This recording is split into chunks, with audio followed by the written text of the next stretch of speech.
पहली संतान आज रीमा माँ बनी है। इसकी प्यारी सी बिटिया ने जन्म लिया है। अपनी पहला संतान का मुख निहारती वह तमाम बातों से रूबरू होने लगी।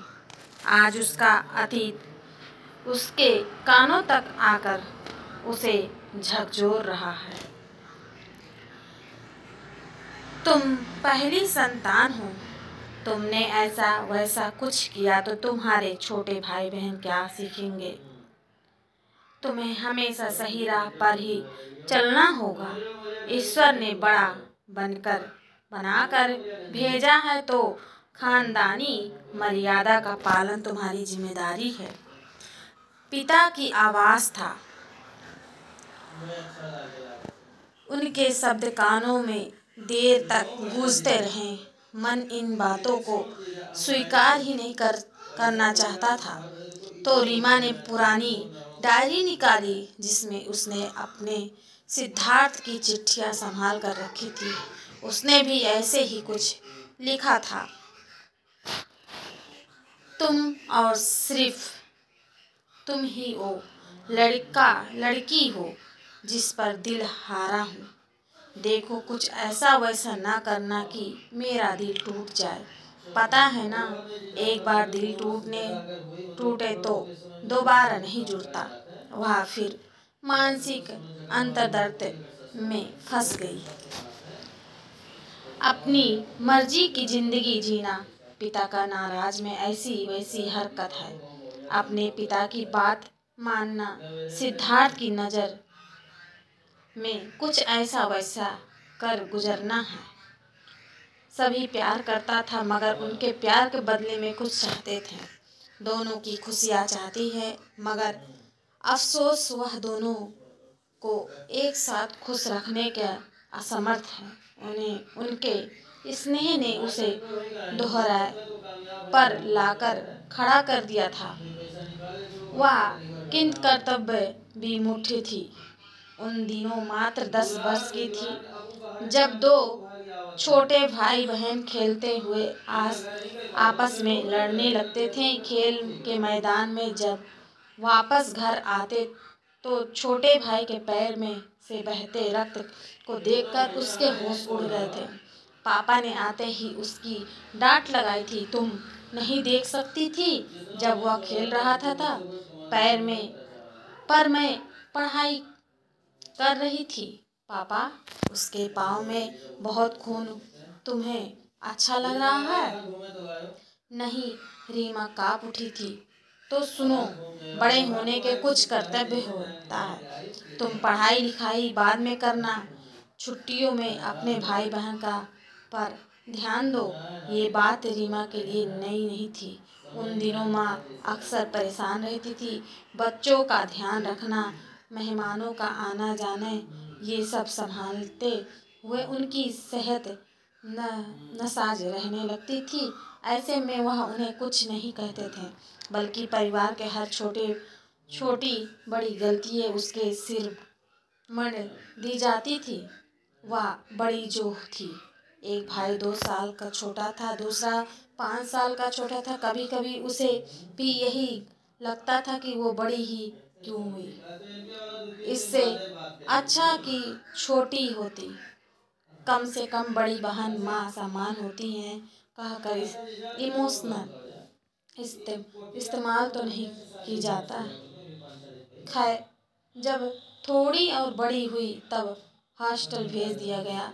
साधारणतः बच्चे हॉस्टल जाने से डरते थे पर वह बहुत खुशी से गई। वह उसे कम से कम 2 बच्चों की माँ बनकर देखभाल जो नहीं करनी थी। बंधनों से मुक्त वह काफ़ी खुश रहने लगी थी। पढ़ाई भी बहुत अच्छी चल रही थी। हमेशा प्रथम श्रेणी उत्तीर्ण होने वाली। जब यूनिवर्सिटी आई तो पहली बार उसका दिल सिद्धार्थ के लिए धड़का। प्यार हो गया था जब उसने इस संदर्भ में माता पिता से बातचीत और उन बातों का यह अज़म निकला कि बड़ी होने के नाते उसे अनुशासित रहना है। उसे उसकी मर्जी से जीने की इजाज़त दी जाती गई तो सभी प्रेम विवाह में जिद कर गए। बहुत कठोरता से उसकी चाहत की दामन किया गया। उसने भी उनकी मर्जी से खुद को चरदितवरी के कैद कर लिया। दोनों भाइयों के कोचिंग कराया गया ताकि वे अपने पैरों पर खड़े हो सके। एक दिन ऐसा भी आ गया जब उसके दोनों भाई पढ़ के अपने करियर से संतुष्ट हो गए थे और वह नीमा के ईंटे के सामने उन्हें ऑफिस भेजने की तैयारी कर रही थी। शायद कर्तव्य व त्याग की कसौटी पर खड़े उतरने के लिए ही उसका जन्म हुआ था, जिसे अपने भाग्य के लिखा मानकर रीमा ने सह लिया। जब बचपन से ही किसी ने उसे समझा ही नहीं तो भला अब क्या समझते। कहीं वह बंकी ने हो जाए इस बात का ख्याल करते हुए तब तक घर में ही रखा गया जब तक बंकियों की जिंदगी संभल न जाए। फिर उससे निवृत्त होने का समय आया। आखिर उसे कब तक बैठा कर रखते। बेटी का कन्यादान का ऋण होने ही था।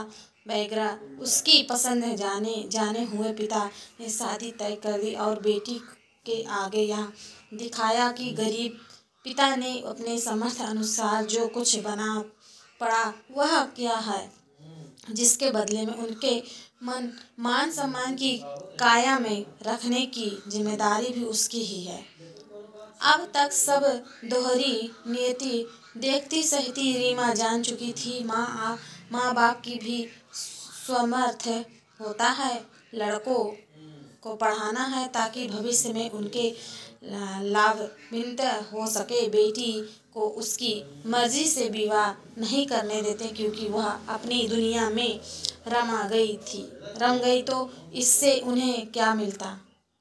इसके बजाय उनकी मर्जी से शादी हुई तो दबाव बना रहेंगे और बेटी भविष्य में काम आएगा। कभी कभी तो जानबूझकर बेटी को गरीब घर में ब्याहते है जिससे वह कष्ट में माँ बाप के पास ही भाग कर आए और कृतज्ञ बनी रहे। पर कहते हैं कि बेटी अपना भाग्य लेकर आती है। उसका भाग्य भी पलटा। रीमा के पति ने उसे हर तरह की खुशी सुविधा मुहैया कराई। साथ ही रीमा के माता पिता का भी यथासंभव सम्मान करता रहा। यह सब देखकर उसके पिता पछताने लगे। इन दिनों अपराधों से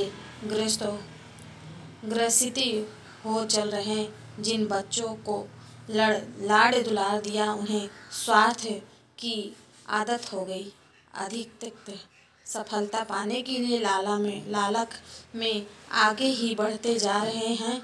वे सभी अपने जीवन के व्यवस्था हैं मगर जिससे जीवन में हर खुशी करता ही मिली है वह आज भी उनकी सेवा में तत्पर है। अपनी ही दोहरी नीति से व्यथित होकर स्वयं बोल पड़े।